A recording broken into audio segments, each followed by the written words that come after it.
ನಮಸ್ಕಾರ ವೀಕ್ಷಕರೇ, ಅಶ್ವಜ್ಯೋತಿಷ್ಯ ವಿಶೇಷ ಕಾರ್ಯಕ್ರಮಕ್ಕೆ ನಿಮಗೆಲ್ಲ ಪ್ರೀತಿಯ ಹಾಗೆ ಆತ್ಮೀಯವಾದಂತಹ ಸ್ವಾಗತ. ನಾನು ಪಲ್ಲವಿ ಭಟ್.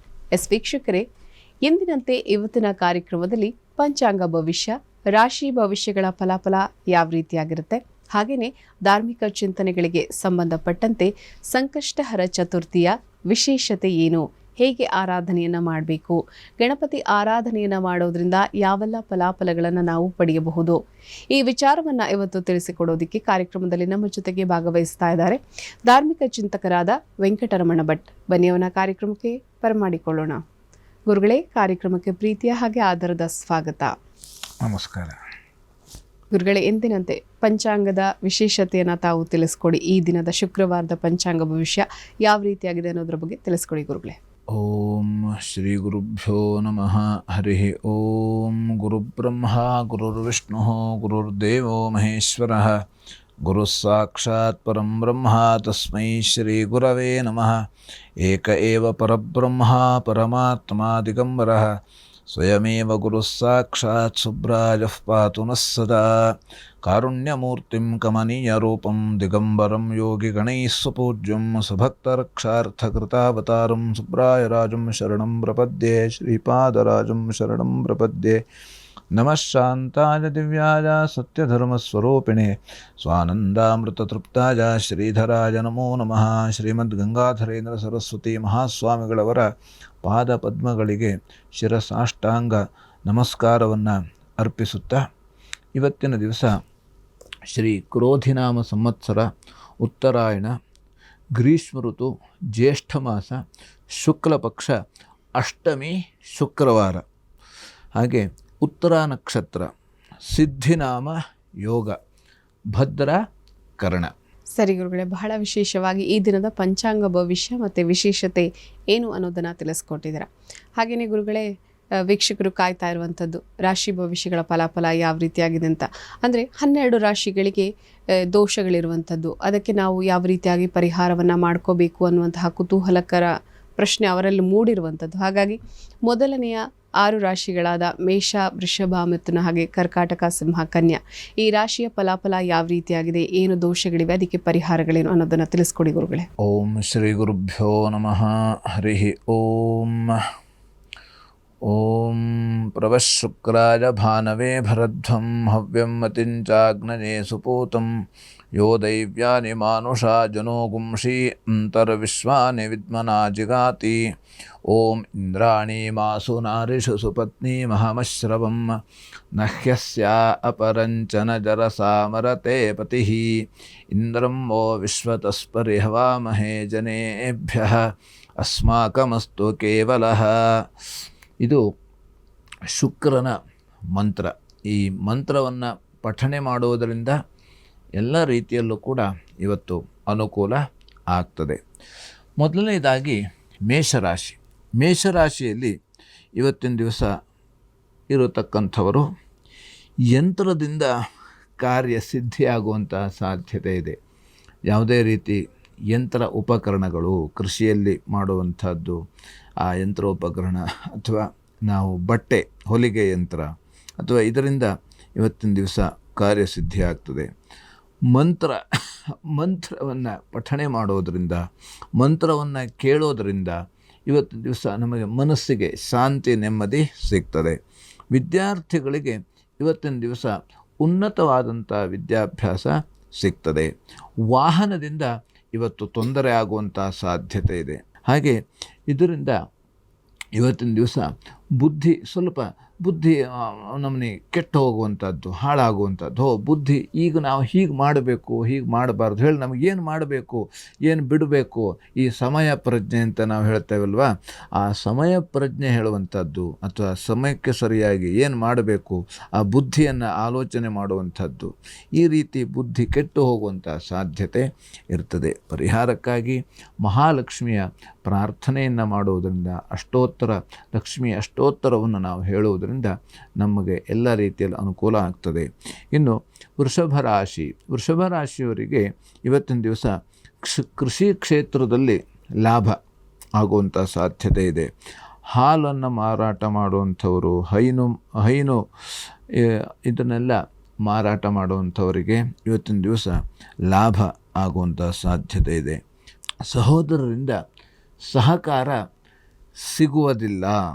ದೂರ ಪ್ರಯಾಣದಲ್ಲಿ ತೊಂದರೆ ಆಗುವಂಥ ಸಾಧ್ಯತೆ ಇದೆ. ನಾವು ದೂರ ಪ್ರಯಾಣವನ್ನು ಯಾರಾದರೂ ಕೂಡ ಇವತ್ತು ಮಾಡುವರಿದ್ದರೆ ಸ್ವಲ್ಪ ಆಲೋಚನೆಯನ್ನು ಮಾಡಿ ಪ್ರಯಾಣವನ್ನು ಮಾಡುವಂಥದ್ದು ತುಂಬ ಉತ್ತಮ. ಪರಿಹಾರಕ್ಕಾಗಿ ದುರ್ಗಾ ಕವಚವನ್ನು ಪಠಣ ಮಾಡುವುದರಿಂದ ಅನುಕೂಲ ಆಗ್ತದೆ. ಇನ್ನು ಮಿಥುನ ರಾಶಿಯವರಿಗೆ ಇವತ್ತಿನ ದಿವಸ ವೃತ್ತಿಯಲ್ಲಿ ಒಳ್ಳೆಯ ರೀತಿಯಲ್ಲಿ ಅನುಕೂಲ ಆಗ್ತದೆ.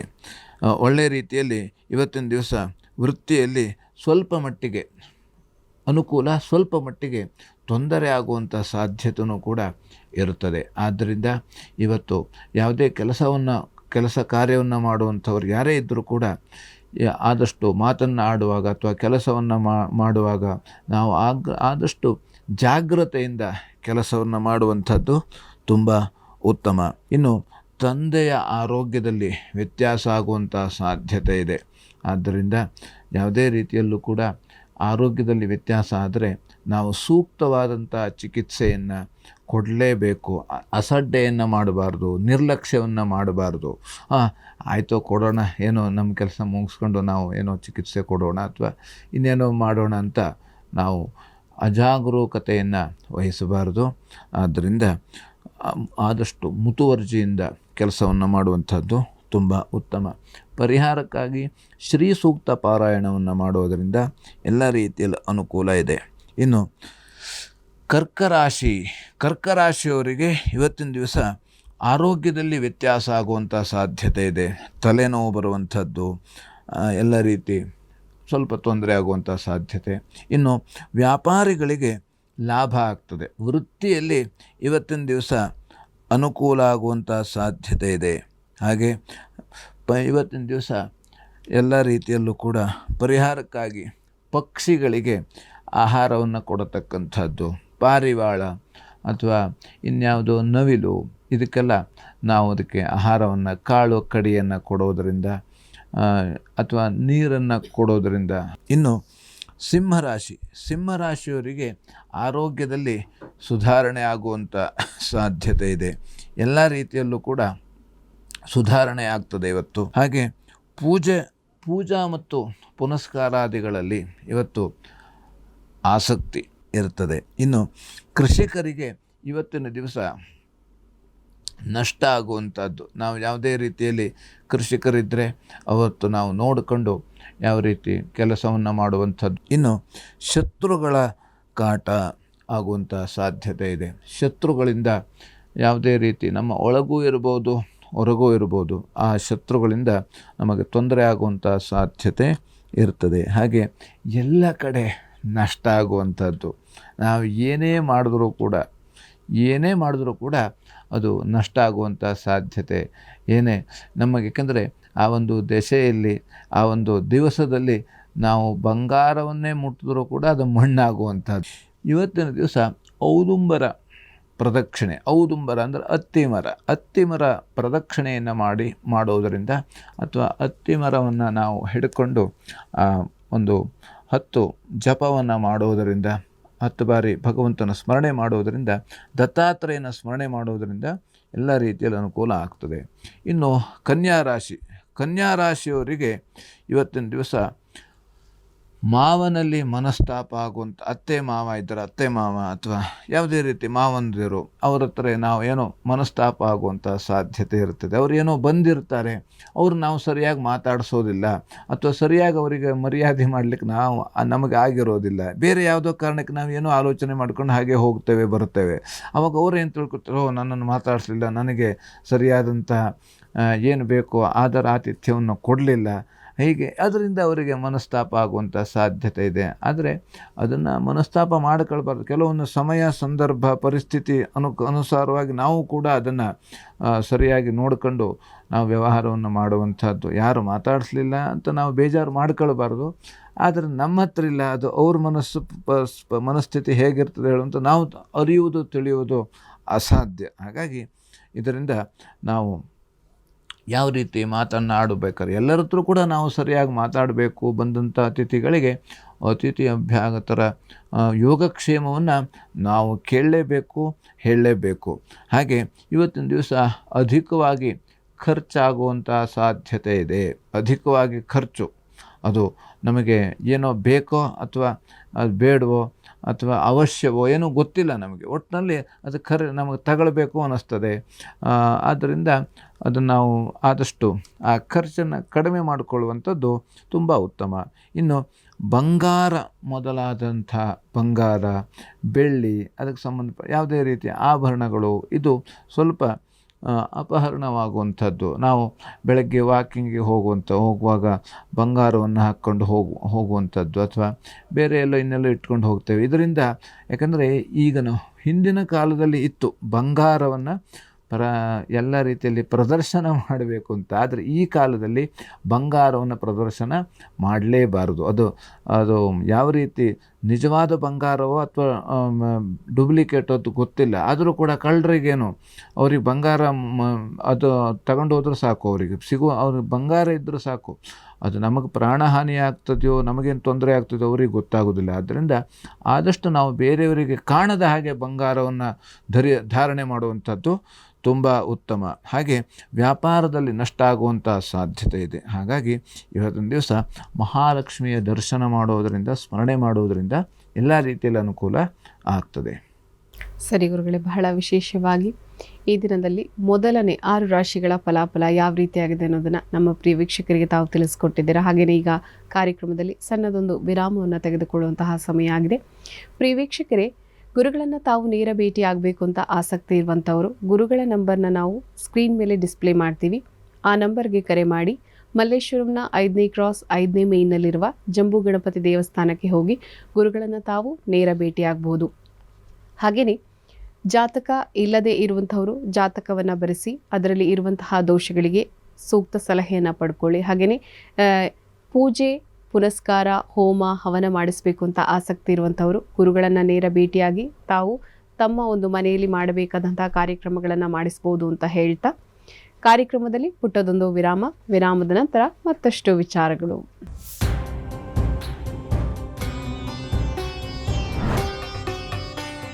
ವಿರಾಮದ ನಂತರ ಅಶ್ವಜ್ಯೋತಿಷ್ಯ ಕಾರ್ಯಕ್ರಮಕ್ಕೆ ಮತ್ತೊಮ್ಮೆ ಸ್ವಾಗತ. ಪ್ರಿಯ ವೀಕ್ಷಕರೇ, ಗುರುಗಳೇ, ಸಂಕಷ್ಟಹರ ಚತುರ್ಥಿ ಬಹಳ ವಿಶೇಷವಾಗಿ ಆಚರಣೆ ಮಾಡುವಂಥದ್ದು. ಸಂಕಷ್ಟಹರ ಚತುರ್ಥಿಯನ್ನು ನಾವು ಹೇಗೆ ಆಚರಣೆ ಮಾಡಬೇಕು, ಸಂಕಷ್ಟಹರ ಚತುರ್ಥಿಯ ವಿಚಾರಧಾರೆಗಳು ಯಾವ ರೀತಿಯಾಗಿರುತ್ತೆ, ಆಚರಣೆನ ಮಾಡೋದ್ರಿಂದ ಯಾವೆಲ್ಲ ಫಲಾಫಲಗಳನ್ನು ಪಡೆಯಬಹುದು, ಮತ್ತು ಕೆಲವರು ಉಪವಾಸವನ್ನು ಮಾಡ್ತಾರೆ, ಅಂದರೆ ಬೆಳಿಗ್ಗೆಯಿಂದ ರಾತ್ರಿ ತನಕ, ತದನಂತರ ಚಂದ್ರನ ದರ್ಶನ ಆದ ನಂತರ ಆಹಾರವನ್ನು ಸೇವನೆ ಮಾಡುವಂಥದ್ದು. ಈ ವಿಚಾರದ ಬಗ್ಗೆ ತಾವು ತಿಳಿಸೋದಾದರೆ ಗುರುಗಳೇ. ಅದೇ ಸಂಕಷ್ಟಹರ, ಆ ಶಬ್ದನೇ ನಮಗೆ ಹೇಳ್ತದೆ ಸಂಕಷ್ಟವನ್ನು ಹರಿಸುವಂಥದ್ದು, ದುಃಖದಿಂದ ಪಾರು ಮಾಡುವಂಥದ್ದು. ಹಾಗಾಗಿ ಯಾವುದೇ ರೀತಿ ಕಷ್ಟಗಳು ಬರಬಾರದು ಅಥವಾ ಕಷ್ಟಗಳು ಬಂದಿದ್ದರೂ ಕೂಡ ಪರಿಹಾರ ಆಗಬೇಕು ಹೇಳೋ ದೃಷ್ಟಿಯಿಂದ ನಾವು ಸಂಕಷ್ಟಹರ ಚತುರ್ಥಿಯನ್ನು ಆಚರಣೆ ಮಾಡ್ತೇವೆ. ಪ್ರತಿಯೊಬ್ಬರೂ ಕೂಡ ಸಂಕಷ್ಟಹರ ಚತುರ್ಥಿಯನ್ನು ಆಚರಣೆ ಮಾಡಲೇಬೇಕಂತೆ. ಯಾಕೆಂದರೆ ಕೃಷ್ಣ ಪಕ್ಷದ ಚೌತಿಯೆಂದು ಬಂದಂಥ ಚತುರ್ಥಿಗೆ ಸಂಕಷ್ಟಹರ ಚತುರ್ಥಿ ಅಂತ ಕರಿತೇವೆ. ಆ ಗಣಪತಿಯ ಆರಾಧನೆಯನ್ನು ನಾವು ಪ್ರತಿಯೊಬ್ಬರೂ ಕೂಡ ಮಾಡಲೇಬೇಕಂತೆ. ದೇವತೆಗಳು ಕೂಡ ಗಣಪತಿ ಆರಾಧನೆ ಮಾಡಬೇಕು. ಹಾಗೆ ರಾಕ್ಷಸರು ಕೂಡ ಗಣಪತಿ ಆರಾಧನೆಯನ್ನು ಮಾಡಿ ತಪಸ್ಸನ್ನು ಮಾಡಿ ಅವರ ಎಲ್ಲ ರೀತಿಯಾದಂಥ ಕಾರ್ಯವನ್ನು ಸಿದ್ಧಿ ಮಾಡಿಕೊಂಡಿದ್ದಾರೆ. ಹಾಗಾಗಿ ಸಂಕಷ್ಟಹರ ಚತುರ್ಥಿ ಹೇಳುವಂಥದ್ದು ನಮಗೆ ವಿಶೇಷವಾಗಿ ನಾವೆಲ್ಲರೂ ಕೂಡ ಯಾವ ರೀತಿ ಆಚರಣೆ ಮಾಡಬೇಕು ಅಂದರೆ, ಬೆಳಗ್ಗೆ ಬ್ರಾಹ್ಮಿ ಮುಹೂರ್ತದಲ್ಲೇ ನಾವು ಏಳಬೇಕಂತೆ. ಬ್ರಾಹ್ಮಿ ಮುಹೂರ್ತ ಅಂದರೆ ಸಾಮಾನ್ಯವಾಗಿ 4 ಗಂಟೆಯಿಂದ 6 ಗಂಟೆವರೆಗೆ ಬ್ರಾಹ್ಮಿ ಮುಹೂರ್ತ ಇರ್ತದೆ. ಆ ಬ್ರಾಹ್ಮಿ ಮುಹೂರ್ತದಲ್ಲೇ ಎದ್ದು ಸ್ನಾನವನ್ನು ಮುಗಿಸಿ ಸಂಧ್ಯಾ ವಂದನಾದಿಗಳನ್ನು ಮಾಡಿ ದೇವರ ಪೂಜೆಯನ್ನು ಮಾಡಬೇಕು. ನಮಗೆ ಯಾವ ರೀತಿ ಗಣಪತಿ ಉಪನಿಷತ್ತಿನ ಪಾರಾಯಣವನ್ನು ಮಾಡಬೇಕು. ದೇವಸ್ಥಾನ ಹತ್ತಿರ ಇರತಕ್ಕಂಥ ದೇವಸ್ಥಾನಕ್ಕೆ ಹೋಗಿ ಅಲ್ಲಿ ಎಲ್ಲ ರೀತಿಯಲ್ಲಿ ಪೂಜೆ ಪುನಸ್ಕಾರಾದಿಗಳಲ್ಲಿ ಭಾಗವಹಿಸಿ ಅಲ್ಲಿ ತೀರ್ಥ ಪ್ರಸಾದವನ್ನು ಸ್ವೀಕರಿಸಿ ಆನಂತರ ಚಂದ್ರನಿಗೆ ಚಂದ್ರನ ದರ್ಶನವನ್ನು ಮಾಡಬೇಕು ಅಂತ ಹೇಳಿದ್ದಾರೆ. ಯಾಕಂದರೆ ಚಂದ್ರಮಾ ಮನಸೋ ಜಾತಃ, ಹೀಗೆ ಆ ಚಂದ್ರಂಗೆ ಮತ್ತು ಗಣಪತಿಗೆ ಅಷ್ಟು ಎಲ್ಲ ರೀತಿಯಲ್ಲೂ ಕೂಡ ಆ ಒಂದು ಅವಿನಯಾಭಾವವಾದಂತಹ ಸಂಬಂಧ ಇದೆ. ಹಾಗಾಗಿ ಯಾವ ರೀತಿ ಚೌತಿ ನಾವು ಚಂದ್ರನನ್ನು ನೋಡಲೇಬೇಕು. ಆದರೆ ಈಗ ಯಾವ ರೀತಿ ಚೌತಿ ಹಬ್ಬ ಅಂದರೆ ಗಣೇಶ ಚತುರ್ಥಿ ಶುಕ್ಲ ಪಕ್ಷದ ಭಾದ್ರಪದ ಶುಕ್ಲದ ಚೌತಿಯಂದು, ಈ ಭಾದ್ರಪದ ಶುಕ್ಲದ ಚೌತಿಯಂದು ನಾವು ಚಂದ್ರನನ್ನು ನೋಡಬಾರ್ದು. ಅದನ್ನು ಬಿಟ್ಟು ಬೇರೆ ಎಲ್ಲ ಚೌತಿಯಂದು ಕೂಡ ನಾವು ಚಂದ್ರನನ್ನು ನೋಡಲೇಬೇಕು. ಚಂದ್ರನ ದರ್ಶನ ಮಾಡಿ ಅವನಿಗೆ ಕೈ ಮುಗಿದು ಪ್ರಾರ್ಥನೆಯನ್ನು ಸಲ್ಲಿಸಿ ನಾವು ಆ ನಂತರ ವ್ರತ. ಯಾಕಂದರೆ ಈ ಸಂಕಷ್ಟಹರ ಚತುರ್ಥಿಯಲ್ಲಿ ನಮಗೆ ಆದರೆ ಆ ಸಂಕಷ್ಟಹರ ಚತುರ್ಥಿ ವ್ರತದ ಕಥೆಯನ್ನು ಕೇಳಬೇಕು, ಕಥೆಯನ್ನು ಹೇಳುವಂಥದ್ದು ಇದೆಲ್ಲ ಇದೆ. ಹಾಗಾಗಿ ಇದು ನಮಗೆ ಎಷ್ಟು ಸಾಧ್ಯವೋ ಅಷ್ಟನ್ನು ನಾವು ಆಚರಣೆಯನ್ನು ಮಾಡಬಹುದು. ನಾವು ಆ ರೀತಿಯಲ್ಲಿ ಭಗವಂತನ ಸ್ಮರಣೆಯನ್ನು ಮಾಡಿ ಪೂಜೆಯನ್ನು ಮಾಡಿ ಚಂದ್ರ ದರ್ಶನವನ್ನು ಮಾಡಿ ನಮಗೆ ನಾವು ಊಟವನ್ನು ಮಾಡುವಂಥದ್ದು ತುಂಬ ಉತ್ತಮವಾಗಿರುತ್ತದೆ. ಆದ್ದರಿಂದ ಆವತ್ತಿನ ದಿವಸ ಆದಷ್ಟು ಉಪವಾಸ ಇರಲಿಕ್ಕೆ ಆಗೋದಿಲ್ಲ ಅಂದರೆ ಫಲಹಾರವನ್ನು ಕೂಡ ನಾವು ಮಾಡಬಹುದು. ಇಲ್ಲ ಫಲಹಾರ ಮಾಡಲಿಕ್ಕೆ ಆಗೋದಿಲ್ಲ, ನಮಗೆ ಅನಾರೋಗ್ಯ ಇದೆ ಅಥವಾ ಬೇರೆ ಯಾವುದೋ ಸಮಸ್ಯೆ ಆಗ್ತದೆ ಹೇಳಾದಾಗ ನಾವು ಊಟವನ್ನು ಕೂಡ ಮಾಡಬಹುದು. ಸರಿ ಗುರುಗಳೇ, ಬಹಳ ವಿಶೇಷವಾಗಿ ಸಂಕಷ್ಟಹರ ಚತುರ್ಥಿ ಅಂದರೆ ಏನು, ಆರಾಧನೆ ಯಾವ ರೀತಿಯಾಗಿರಬೇಕು, ಈ ಆರಾಧನೆಯನ್ನು ಮಾಡೋದ್ರಿಂದ ಏನೆಲ್ಲ ಫಲಾಫಲಗಳನ್ನು ನಾವು ಪಡೆಯಬಹುದು ಅನ್ನುವಂತಹ ವಿಚಾರವನ್ನು ತಾವು ಪ್ರಿಯ ವೀಕ್ಷಕರಿಗೆ ತಿಳಿಸ್ಕೊಟ್ಟಿದ್ದೀರಾ. ಹಾಗೆಯೇ ಉಳಿದಂತಹ 6 ರಾಶಿಗಳಾದ ತುಲಾ, ವೃಶ್ಚಿಕ, ಧನಸ್ಸು, ಮಕರ, ಕುಂಭ, ಮೀನ ಈ ರಾಶಿಗಳ ಫಲಾಫಲ ಯಾವ ರೀತಿಯಾಗಿದೆ ಅದನ್ನು ಕೂಡ ತಿಳಿಸ್ಕೊಡಿ ಗುರುಗಳೇ. ಇನ್ನು ತುಲಾರಾಶಿಯವರಿಗೆ ವ್ಯಾಪಾರಿಗಳಿಗೆ ಇವತ್ತಿನ ದಿವಸ ಲಾಭ ಆಗುವಂಥ ಸಾಧ್ಯತೆ ಇದೆ. ಕೃಷಿಯಲ್ಲಿ ಅನುಕೂಲ ಆಗುವಂಥದ್ದು, ಹಾಗೆ ತಂಪು ಪಾನೀಯ ಇದೆಲ್ಲ ಯಾರು ಯಾವ ರೀತಿ ಅಂಗಡಿ ಇಟ್ಕೊಂಡಿರ್ತಾರೆ ಅವರಿಗೆ ಅನುಕೂಲ ಆಗುವಂಥ ಸಾಧ್ಯತೆ ಇದೆ. ಹಾಗೆ ದೂರ ಪ್ರಯಾಣದಲ್ಲಿ ಇವತ್ತಿನ ದಿವಸ ತೊಂದರೆ ಆಗುವಂಥ ಸಾಧ್ಯತೆ ಇದೆ. ಆದ್ದರಿಂದ ಹಾಗೆ ಇವತ್ತು ಸ್ಥಾನಕ್ಕೆ ಅವರವರ ಸ್ಥಾನಕ್ಕೆ ಚ್ಯುತಿ ಆಗುವಂಥ ಸಾಧ್ಯತೆ ಇದೆ. ಹಾಗೆ ಇವತ್ತಿನ ದಿವಸ ನೀರಿಗೆ ಹೋಗುವಂಥದ್ದು, ಸಮುದ್ರವನ್ನು ಇಳಿಯುವಂಥದ್ದು ಅಥವಾ ನದಿಗೆ ಹೋಗುವಂಥದ್ದು ಅಥವಾ ನೀರಿನಲ್ಲಿ ಈಜಾಡುವಂಥದ್ದು ಇದನ್ನೆಲ್ಲ ಮಾಡಬಾರ್ದು. ಯಾಕೆಂದರೆ ಬೇರೆ ಯಾವುದೋ ಒಂದು ಕಾರಣದಿಂದ ತೊಂದರೆ ಆಗುವಂಥ ಸಾಧ್ಯತೆ ಇರ್ತದೆ. ಅಥವಾ ನಾವು ಯಾವುದೇ ಫಾಲ್ಸ್ಗಳಲ್ಲಿ ಜೋಗ್ ಫಾಲ್ಸ್ ಅಥವಾ ಇನ್ಯಾವುದೋ ಫಾಲ್ಸ್ ಇದ್ದರೆ ಅದೇನೋ ವಿನೋದಕ್ಕಾಗಿ ಇವತ್ತು ಮಳೆ ಹೋಯ್ತಾ ಇರೋದರಿಂದ ತುಂಬ ಚೆನ್ನಾಗಿರುತ್ತದೆ, ಈ ನಾವು ಸೀನ್ಸ್ ನೋಡಬೇಕು ಅಥವಾ ಈ ರೀತಿ ಸೆಲ್ಫಿ ತಗೊಳ್ಬೇಕು ಆ ನೀರಿನ ಹತ್ರ ಹೋಗ್ಕೊಂಡು ಅದನ್ನೆಲ್ಲ ನಾವು ಆದಷ್ಟು ಇವತ್ತಿನ ದಿವಸ ಮಾಡಬಾರದು. ಹಾಗಾಗಿ ಜಾಗ್ರತೆಯಿಂದ ಇರುವಂಥದ್ದು ತುಂಬ ಉತ್ತಮ. ಆದ್ದರಿಂದ ದುರ್ಗಾದೇವಿ ಪ್ರಾರ್ಥನೆ ಮಾಡುವುದರಿಂದ ಇವತ್ತಿನ ದಿವಸ ಎಲ್ಲ ರೀತಿಯಲ್ಲಿ ಅನುಕೂಲ ಇದೆ. ಹಾಗಾಗಿ ಇನ್ನು ವೃಶ್ಚಿಕ ರಾಶಿಯವರಿಗೆ ಇವತ್ತಿನ ದಿವಸ ಒಳ್ಳೆಯ ಒಂದು ಅಧಿಕಾರ ಹೇಳುವಂಥದ್ದು ಇವತ್ತು ಸಿಗ್ತದೆ. ಯಾವುದೇ ರೀತಿ ರಾಜಕೀಯ ಕ್ಷೇತ್ರದಲ್ಲೋ ಅಥವಾ ಯಾವುದೇ ರೀತಿ ಅಧಿಕಾರ ಹೇಳುವಂಥದ್ದು, ಅವ್ರು ಯಾವುದೇ ರೀತಿ ಅಧಿಕಾರ ಇರ್ಬೋದು, ಒಂದು ರೀತಿಯಲ್ಲಿ ಮೇಲ್ಬಡ್ತಿ ಅಂತ ಹೇಳ್ಬೋದು, ಇವತ್ತಿನ ದಿವಸ ಅನುಕೂಲ ಆಗುವಂಥ ಸಾಧ್ಯತೆ ಇದೆ. ಹಾಗೆ ಧನ ಲಾಭ ಆಗುವಂಥ ಸಾಧ್ಯತೆ ಇದೆ. ಅವರು ಯಾವುದೋ ಇನ್ನು ಕೃಷಿಕರು ಇರ್ಬೋದು ಅಥವಾ ಬೇರೆ ಯಾವುದೋ ಹೂಡಿಕೆಯಲ್ಲಿ ಇಟ್ಟಿದ್ದರೆ ಅದು ಇವತ್ತಿನ ದಿವಸ ಡಬಲ್ ಆಗುವಂಥ ಸಾಧ್ಯತೆ ಇದೆ. ಇನ್ನು ಇವತ್ತಿನ ದಿವಸ ಗೋ ಅಂದರೆ ಹಸು ಅಥವಾ ಆಕಳು ಅಥವಾ ಎಮ್ಮೆ ಇತ್ಯಾದಿಗಳನ್ನು ಖರೀದಿ ಮಾಡುವಂಥ ಒಂದು ಸಂದರ್ಭ ಇದೆ. ಇವತ್ತು ಶುಕ್ರವಾರ ಆದ್ದರಿಂದ ಇವತ್ತಿನ ದಿವಸ ನಾವು ಖರೀದಿಯನ್ನು ಮಾಡಬಹುದು. ಇನ್ನು ವೃತ್ತಿಯಲ್ಲಿ ಇವತ್ತಿನ ದಿವಸ ಅನುಕೂಲ ಆಗುವಂಥ ಸಾಧ್ಯತೆ ಇದೆ. ಹಾಗೆ ಧರ್ಮ ಕಾರ್ಯಗಳಲ್ಲಿ ಇವತ್ತಿನ ದಿವಸ ತೊಂದರೆ ಆಗುವಂಥ ಸಾಧ್ಯತೆಯೂ ಕೂಡ ಇದೆ. ಹಾಗೆ ಅಕ್ಕ ತಂಗಿಯರಲ್ಲಿ ಮನಸ್ತಾಪ ಆಗುವಂಥ ಸಾಧ್ಯತೆ ಇದೆ. ಹಾಗೆ ಪರಿಹಾರಕ್ಕಾಗಿ ಚಂದ್ರನಿಗೆ ಅಷ್ಟೋತ್ತರ ಹೇಳುವುದರಿಂದ ಎಲ್ಲ ರೀತಿಯಲ್ಲಿ ಅನುಕೂಲ ಇದೆ. ಇನ್ನು ಧನುರಾಶಿಯವರಿಗೆ ಇವತ್ತಿನ ದಿವಸ ಯಾತ್ರೆಗಳು ಎಲ್ಲ ಯಾತ್ರಾದಿಗಳಿಂದ ದೇವತಾ ದರ್ಶನ ಮಾಡುವಂಥ ಸಾಧ್ಯತೆ ಇದೆ. ಇವತ್ತಿನ ದಿವಸ ಯಾವ ತೀರ್ಥಯಾತ್ರೆಗೆ ಹೋಗ್ಬೋದು, ದೇವರ ದರ್ಶನವನ್ನು ಕೂಡ ಮಾಡಬಹುದು. ಹಾಗೆ ಇವತ್ತಿನ ದಿವಸ ಶತ್ರುಗಳಿಂದ ತೊಂದರೆ ಆಗುವಂಥ ಸಾಧ್ಯತೆ ಇದೆ. ಯಾವುದೇ ರೀತಿಯಲ್ಲಿ ಶತ್ರುಗಳು ನಮಗೆ ಏನೋ ರೀತಿಯಲ್ಲಿ ನಮ್ಮ ಒಳಗೂ ಇರತಕ್ಕಂತಹ ಶತ್ರುಗಳಿರ್ಬೋದು, ಅಥವಾ ಹೊರಗೆ ಇರತಕ್ಕಂಥ ಶತ್ರುಗಳಿರ್ಬೋದು, ಅವರಿಂದ ತೊಂದರೆ ಆಗುವಂಥ ಸಾಧ್ಯತೆಗಳು ಸಾಕಷ್ಟಿದೆ. ಆದ್ದರಿಂದ ನಾವು ಇವತ್ತು ಜಾಗ್ರತೆಯಿಂದ ಇರುವಂಥದ್ದು. ಇನ್ನು ಬೆಟ್ಟ ಗುಡ್ಡಗಳಿಂದ ಇವತ್ತಿನ ದಿವಸ ತೊಂದರೆ. ಬೆಟ್ಟ ಗುಡ್ಡಗಳು ನಮಗೇನು ಮಾಡ್ತೇವೆ? ನಮಗೇನು ಮಾಡೋದಿಲ್ಲ.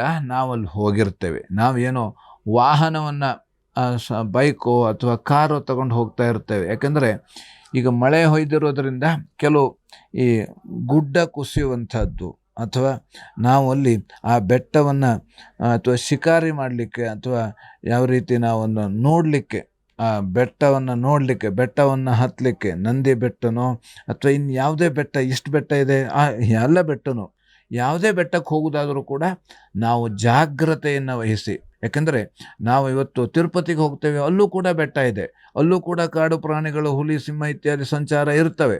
ಹಾಗಾಗಿ ಯಾವುದೇ ಬೆಟ್ಟವನ್ನು ನಾವು ಹತ್ತೋದಾದರೂ ಕೂಡ, ಬೆಟ್ಟಕ್ಕೆ ಹೋಗೋದಿದ್ದರೂ ಕೂಡ ನಾವು ಆದಷ್ಟು ಜಾಗ್ರತೆ ವಹಿಸಿ ಬೆಟ್ಟ ಗುಡ್ಡಗಳಲ್ಲಿ ಹೋಗುವಂಥದ್ದು ತುಂಬ ಉತ್ತಮವಾಗಿರ್ತದೆ.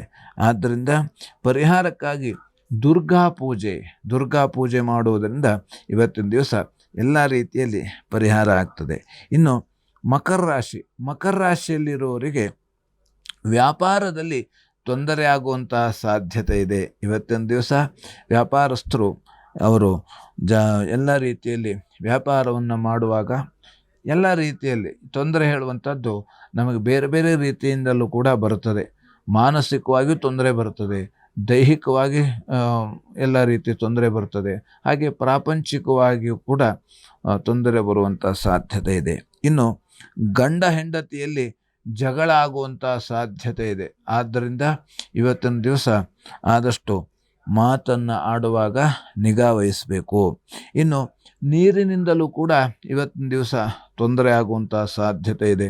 ಯಾಕೆಂತಂದರೆ ಮಳೆಗಾಲದಲ್ಲಿ ನಾವು ಎಲ್ಲಿ ಈ ನದಿಯನ್ನು ದಾಟುವಾಗ ಅಥವಾ ಸಣ್ಣ ಹಳ್ಳ ಕೊಳ್ಳಗಳನ್ನು ದಾಟುವಾಗಲೂ ಕೂಡ ಮಳೆ ಎಲ್ಲಿ ಹೊಯ್ದಿರ್ತದೆ ಅಂತ ನಮಗೆ ಗೊತ್ತಾಗಿರೋದಿಲ್ಲ. ನಾವು ಅದನ್ನು ದಾಟ್ಲಿಕ್ಕೆ ಹೋಗ್ತೇವೆ.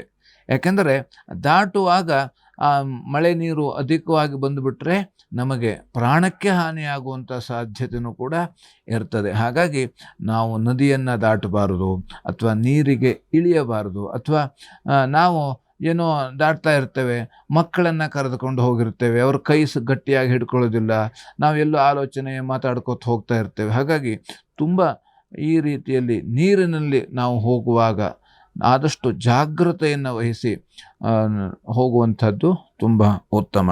ಆದ್ದರಿಂದ ಇವತ್ತಿನ ದಿವಸ ನಾವು ಸ್ವಲ್ಪ ಮೈಲಿಗೆ ಆಗುವಂಥದ್ದು. ಮೈಲಿಗೆ ಅಂದರೆ ನಾವು ಎಲ್ಲೋ ಹೋಗ್ತಾ ಇರ್ತೇವೆ, ದೇವಸ್ಥಾನಕ್ಕೆ ಹೋಗಲಿ ಅಥವಾ ಬೇರೆ ಎಲ್ಲೋ ಹೋಗ್ತಾ ಇದ್ದರೂ ಕೂಡ ನಾವು ಮರದ ಕೆಳಗಡೆ ಹೋಗ್ತಾ ಇರ್ತೇವೆ. ಅದರಿಂದ ಪ್ರಾಣಿ ಪಕ್ಷಿಗಳಿಂದ ಎಲ್ಲ ರೀತಿ ನಮಗೆ ಮೈಲಿಗೆ ಆಗುವಂಥದ್ದು ಇದೆಲ್ಲ. ಹಾಗೆ ನಾವು ಹೋಗ್ತಾ ಇರ್ತೇವೆ, ನಾವು ಹೋಗ್ತಾ ಇರುವಾಗ ಯಾರೋ ಕಾರು ಅಥವಾ ಬೈಕು ಹಿಂಗೆ ನಿಂತಿರತಕ್ಕಂಥ ನೀರನ್ನ ಮೇಲೆ ಹೋಗಿರೋದ್ರಿಂದ ಆ ನೀರು ನಮಗೆ ಸಿಡಿದು ಸ್ವಲ್ಪ ಮೈಲಿಗೆ ಆಗುವಂಥ ಹೀಗೆ ಎಲ್ಲ ಸಂದರ್ಭ ಇರ್ತದೆ. ಆದ್ದರಿಂದ ನಾವು ಸಂಚಾರವನ್ನು ಮಾಡುವಾಗ ಆದಷ್ಟು ಜಾಗ್ರತೆಯಿಂದ ಸಂಚಾರವನ್ನು ಮಾಡುವಂಥದ್ದು ತುಂಬ ಉತ್ತಮ. ಪರಿಹಾರಕ್ಕಾಗಿ ದತ್ತಾತ್ರೇಯ ದರ್ಶನ ಮಾಡುವುದರಿಂದ ಇವತ್ತಿನ ದಿವಸ ಎಲ್ಲ ರೀತಿಯಲ್ಲಿ ಪರಿಹಾರ ಆಗ್ತದೆ. ಇನ್ನು ಕುಂಭರಾಶಿಯವರಿಗೆ ಇವತ್ತಿನ ದಿವಸ ಆರೋಗ್ಯದಲ್ಲಿ ವ್ಯತ್ಯಾಸ ಆಗುವಂಥ ಸಾಧ್ಯತೆ ಇದೆ. ದೇಹಕ್ಕೆ ಸ್ವಲ್ಪ ಪೆಟ್ಟಾಗುವಂಥ ಸಾಧ್ಯತೆಯೂ ಕೂಡ ಇರ್ತದೆ. ಯಾಕಂದರೆ ದೇಹಕ್ಕೆ ಪೆಟ್ಟಾಗುವಂಥದ್ದು, ನಾವು ಏನೋ ಹೋಗ್ತಾ ಇರ್ತೇವೆ ಬೈಕು ಅಥವಾ ಕಾರು ತೆಗೆದುಕೊಂಡು, ಅಲ್ಲಿ ಈಗ ಕೆಲವು ಗಾಳಿಗೆ ಮರ ಬೀಳುವಂಥದ್ದು ಅಥವಾ ನೀರಿನಿಂದ ಬೈಕು ಇದನ್ನೆಲ್ಲ ಸ್ಕಿಡ್ ಆಗುವಂಥದ್ದು, ಹೀಗೆಲ್ಲ ಸಂಭವಗಳು ಇರುತ್ತದೆ. ಆದ್ದರಿಂದ ನಾವು ಆದಷ್ಟು ಜಾಗೃತೆಯಿಂದ ವಾಹನವನ್ನು ಚಲಿಸುವಂಥದ್ದು ತುಂಬ ಮುಖ್ಯ. ಇನ್ನು ನಮಗೆ ಜೂಜಾಡುವುದರಲ್ಲಿ ಸ್ವಲ್ಪ ಆಸಕ್ತಿ ಬರುವಂಥ ಸಾಧ್ಯತೆ ಇದೆ. ಯಾವುದೇ ಇಸ್ಪೀಟು ಇದನ್ನೆಲ್ಲ ನಾವು ಆಡಲೇಬಾರದು. ಆದ್ದರಿಂದ ಇವತ್ತಿನ ದಿವಸ ಪರಿಹಾರಕ್ಕಾಗಿ ನಾವು ಧನ್ವಂತರಿ ಮಹಾವಿಷ್ಣುವಿನ ಸ್ಮರಣೆ ಮಾಡುವುದರಿಂದ ಎಲ್ಲ ರೀತಿಯಲ್ಲಿ ಅನುಕೂಲ ಆಗ್ತದೆ. ಇನ್ನು ಮೀನರಾಶಿಯಲ್ಲಿ ಇರೋರಿಗೆ ಇವತ್ತಿನ ದಿವಸ ಉದರ ಬಾಧೆ, ಹೊಟ್ಟೆ ನೋವು ಕಾಣಿಸುವಂಥ ಸಾಧ್ಯತೆ ಇದೆ. ಹಾಗೆ ಶತ್ರುಗಳಿಂದ ತೊಂದರೆ ಆಗುವಂಥ ಸಾಧ್ಯತೆ ಇದೆ. ಹಾಗೆ ಭಯದ ವಾತಾವರಣ, ಯಾರು ಏನೋ ಮಾಡಿಬಿಡ್ತಾರೆ, ಏನೋ ಹೇಳಿಬಿಡುತ್ತೆ, ಏನೋ ಇದು ಮಾಡ್ಬಿಡುತ್ತೆ, ಹೀಗೆ ನಮ್ಮ ಮನಸ್ಸು ಭಯದಲ್ಲಿ ಇರುವಂಥ ವಾತಾವರಣ ಇರ್ತದೆ. ಆದ್ದರಿಂದ ನಮಗೆ ಸ್ವಲ್ಪ ಮಟ್ಟಿಗೆ ಅಪಮಾನಗಳು ಆಗುವಂಥ ಸಾಧ್ಯತೆಯೂ ಕೂಡ ಇರ್ತದೆ. ಯಾರೋ ಏನು ಮಾಡಿರ್ತಾರೆ ಅಥವಾ ನಮ್ಮಕ್ಕಿಂತ ಮೇಲಿರತಕ್ಕಂಥವರು ನಮಗೆ ತುಂಬ ಹೀಯಾಳಿಸುವುದರಿಂದಲೂ ಅದರಿಂದ ನಮಗೆ ಮನಸ್ಸಿಗೆ ನೋವಾಗ್ತದೆ. ಆದರೆ ಈ ನೋವನ್ನು ನಾವು ಸರಿಯಾಗಿ ಯಾವ ರೀತಿ ಸೋಲೆ ಗೆಲುವಿನ ಸೋಪಾನ ಅಂತ ಅಂದ್ಕೊಂಡು ನೋವಾದರೂ ಕೂಡ ನಾವು ಮತ್ತೆ ಪುಟಿದೆದ್ದು ಸಿಡಿದೆದ್ದು ನಾವು ಮುಂದುವರಿಬೇಕಂತೆ. ಆವಾಗ ನಮಗೆ ಎಲ್ಲ ರೀತಿಯಲ್ಲಿ, ಯಾಕಂದರೆ ಎಲ್ಲ ಮಹಾತ್ಮರು ಹೇಳುವಂಥದ್ದು ನಮಗೆ ನಮಗೆ ಅಪಮಾನ ಇದನ್ನೆಲ್ಲ ನಮಗೆ ಯಾವ ರೀತಿಯಲ್ಲಿ ನಾವು ಅಪಮಾನ ಆದಾಗ ನಾವು ಸರಿಯಾಗಿ ಸಮ ಪ್ರಮಾಣದಲ್ಲಿ ನಾವು ಕಾಣಬೇಕು. ಆದ್ದರಿಂದ ಇವತ್ತಿನ ದಿವಸ ನಮಗೆ ಆ ಧನ್ವಂತರಿಯ ಮಹಾವಿಷ್ಣುವಿನ ಜಪದಿಂದ ಎಲ್ಲ ರೀತಿಯಲ್ಲಿ ಅನುಕೂಲ ಆಗುವಂಥ ಸಾಧ್ಯತೆ ಇದೆ. ಸರಿ ಗುರುಗಳೇ, ಬಹಳ ವಿಶೇಷವಾಗಿ ಈ ದಿನದ ಕಾರ್ಯಕ್ರಮದಲ್ಲಿ ರಾಶಿ ಭವಿಷ್ಯ, ಪಂಚಾಂಗ ವಿಶೇಷತೆ, ಸಂಕಷ್ಟಹರ ಚತುರ್ಥಿಯ ವಿಶೇಷತೆ ಏನು ಅನ್ನೋದ್ರ ಬಗ್ಗೆ ಬಹಳ ವಿಶೇಷ ಮಾಹಿತಿಯನ್ನು ಪ್ರಿಯ ವೀಕ್ಷಕರಿಗೆ ತಿಳಿಸ್ಕೊಟ್ಟಿದ್ದೀರಾ. ಕಾರ್ಯಕ್ರಮಕ್ಕೆ ಆಗಮಿಸಿದ್ದಕ್ಕಾಗಿ ಹೃತ್ಪೂರ್ವಕ ಧನ್ಯವಾದಗಳು. ನಮಸ್ಕಾರ. ಲೋಕಾಃ ಸಮಸ್ತಾಃ ಸುಖಿನೋ ಭವಂತು, ಸಮಸ್ತ ಸನ್ಮಂಗಳಾನಿ ಭವಂತು. ಎಲ್ಲರಿಗೂ ಕ್ಷೇಮವಾಗಲಿ. ವೀಕ್ಷಕರೇ, ಇದಾಗಿತ್ತು ಈ ದಿನದ ಅಶ್ವ ಜ್ಯೋತಿಷ್ಯ ವಿಶೇಷ ಕಾರ್ಯಕ್ರಮ. ನೋಡ್ತಾರಿ ಅಶ್ವವೇಗ ನ್ಯೂಸ್. ನಮಸ್ಕಾರ.